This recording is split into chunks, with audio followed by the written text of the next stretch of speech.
চলো আজকে এটিএমে টাকা আটকে গেলে সেই টাকা ফেরত পাওয়ার জন্য ব্যাংক ম্যানেজারকে চিঠি লেখা শিখি।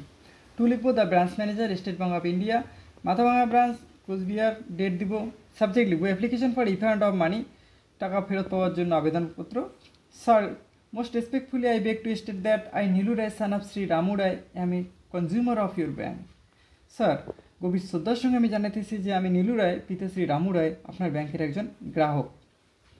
সমস্যাটি বলবো, yesterday one of my transaction of rupees 10,000 failed due to some technical problems from an ATM located Mathabhanga town. গতকাল মাথাভাঙা শহরের একটি এটিএম থেকে টাকা তোলার সময় 10,000 টাকার একটি ট্রানজ্যাকশন ফেইল্ড হয় কিছু টেকনিক্যাল প্রবলেমের জন্য। But the money has been debited from my account, কিন্তু সেই টাকা আমার অ্যাকাউন্ট থেকে কেটে নেওয়া হয়। A photocopy of my updated passbook is attach to it for details. আমার পাসবই আপডেটেড করা পাসবইয়ের একটি জেরক্স কপি এখানে জুড়ে দেওয়া রয়েছে ডিটেলসের জন্য।